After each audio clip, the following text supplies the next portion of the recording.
وان كفر حسين ururka oran lafina inaan kala jibiyay on qayb ka mid ah kasbaday xisbiga BB Ethiopia aan ku qanciyay arintaasi maxaa loo fasiran karaa wala on lafde waa xisbi xornimo doon ahaa taariikh badan waxa way uu ku lahaa ee noo lafay dhulka dowladdeegaanka Soomaalida nimankan Ethiopian-kan rag ay ka baqi jireen wadnaha jiray ahaayeen marka halgankoodii maanta in la yiraahdo waa la kala jirayo maxaa la BB lagu beeriyay mid fiican ma aha in halgankooda oo jiro laga baqo xisbi dowladdeegaanka magaciisa xornimadiisa u dagaalamo aha iyo maxaa la yiraahdaa jabhad aad u soo dagaalantay oo soo rafaaday marka in maanta la yiraahdo waa la kala jibiyo lagu guuleysto lagu faraxsan yahay la yiraahdo maanta ina laga shalayn doonaa sababtoo nimanka waa niman loo baahan yahay awoodooda iyo hadalkooda iyo xataa waxdada ka baqi jiray dowladda Itoobiya ka baqi jirtay marka saas la yahay dilay maanta waa la kala jibiyo waa la tir oo eber ay noqoto dilay waxa ku farxay cadowga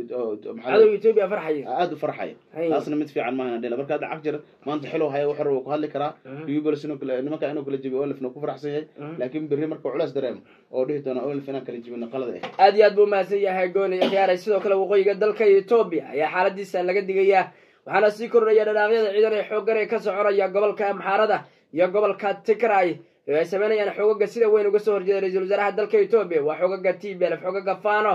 oo dhamaantood si weyn uga soo horjeeda ra'iisul wasaaraha dalka Itoobiya waxaana laga diyaarinayaa gobolka Tigray xuduud ciidan oo aad u badan oo lagu doonayo in lagaga hortago ra'iisul wasaaraha dalka Itoobiya Addis Ababa lagu weeraro meesha Abiy Ahmed uu diyaar garow ballaaran u sameynaya isagoo garab ka helaya dowladda Imaaraadka oo dhaqaale iyo gabi ahaanba taakuleen military oo aad u ballaaran la garab taagan ciidanka Itoobiya ayaana la sheegay inay si weyn ay gobolka Amxaarada ugu ruqaansadeen ayagoo la garanayn meesha ay salka dhigan doonaan xogta ayaa waxay u jeedaan ilaa gobolka Tigray xaalad adag ayaan halkaas ka taagan sidoo kale xisbiga BB ayaa sheegay inay qiimeyn ay uga furantay saraakiisha ugu sarreysa oo aadan farax qayb ka yahay dhanka magaalada Jima ee deegaanka Oromiya waxaana halkaas gaadhay wafdi ballaaran oo qayb ka yahay sida madaxweynaha Anfarta madaxweynaha Benishangul Gumus madaxweynaha Oromiya iyo aadan farax iyo saraakiil badan oo madaxtooyada ka tirsan dalkaasi Itoobiya sidoo kale dhanka Benishangul Gumus 19 qof ayaa gaari lagu mariyay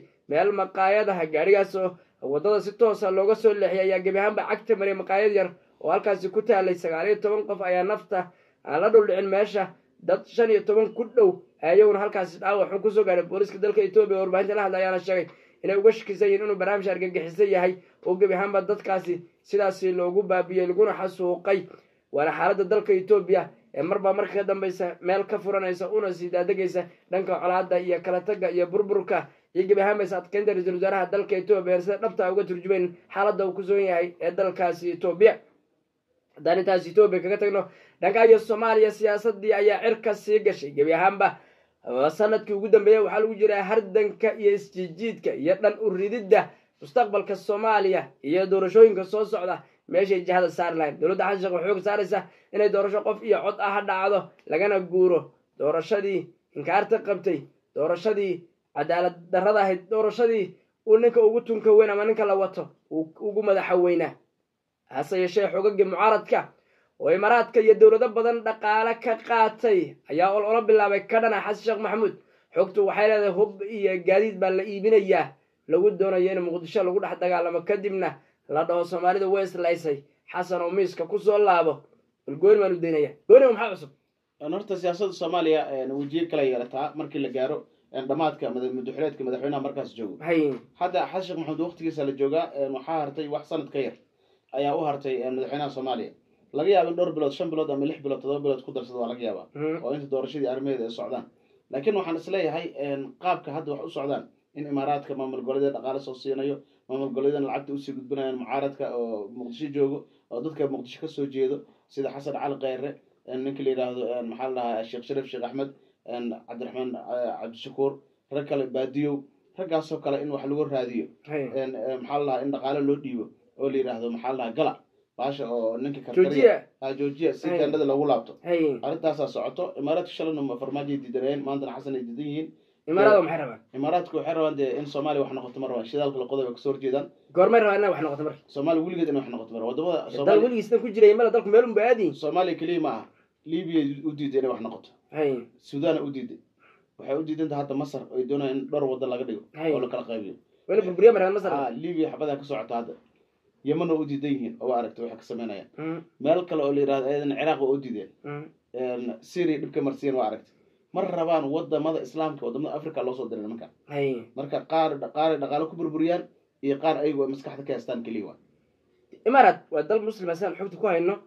dawladahana way taageerayaan sida Ethiopia oo kale dawladaha muslimiinta taageerayaan way taageerayaan waxay dawladaha muslimka uga soo horjeedaan waa ka soo horjeedaan wadamada afrikaanka iyo muslimka ma arki karaan ayaga reer galbeedku adiga marka taas waxay keenaysaa dhibaato iska socoto Soomaaliya waxay leeyihiin shidaalkooda in la qodo qalad waa Soomaaliya shidaalka la qodo oo horumar ay yeeshaan oo elboro loo dhiso oo shidaalka dhaqaale ka soo galo Soomaaliya adduunka u soo wareegay sababtoo hadda shidaalkan hadii qodis lagu bilaabo Soomaaliya shidaalka wadamada khaliijka oo soo guura oo wareega shidaalka Soomaaliya u soo wareegay sababtoo deegaanka waa muqt adduunka wadamada Soomaaliya hooseysa wadamada Carabta dhug soo guura shidaalka ugu badan Soomaaliya yeelan doonta hadda waxa la 20 billion fusta ku jirto labada ceel la baaray ceelka saddexaadna 10 billion ay noqon karaa muqt waa adiga almost 100 sano soo socdo Soomaaliya shidaal way haysataa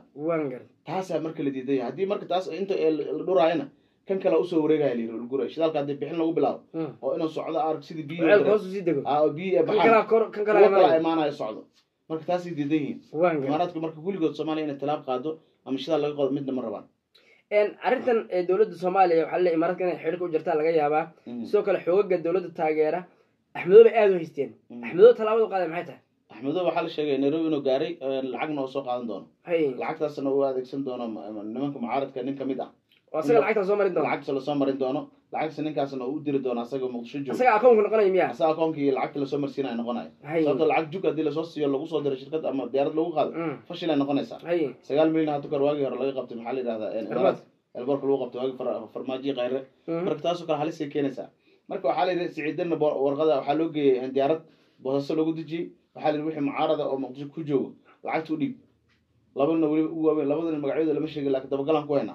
labadaasna midkood waxa uu ninka sheegay leeyahay waa la hubeynayaa asaga xasan ka adkaan kara waa ninkee waa rag badan Sheekh Shariif ugu horeeyay waxa la leeyahay waa la hubeyn karaa Sheekh Shariif iyo Qayri iyo Cabdiraxmaan Cabdishakuur iyo Cabdi Nuur Rasiid Nuur Cabdi Wal dhaho iyo rag far badan in dhacdo iyo ninkaas agreement ma hayaan inay haday hubeeyaan oo ku guulaysto in doorashada dib loogu laabto inuu soo madaxweyne noqon bay in xabada dhacdo foodo bilaabato magaalada qasanto qarax lagu bilaabo wax la tuuriyo madaafiic la tuuriyo kadib magaalada qasanto leeyahay magaalada qasantay hal la joojiyo leeyahay saas ay rabaan wada dhiiga dadka wax ku raadinayo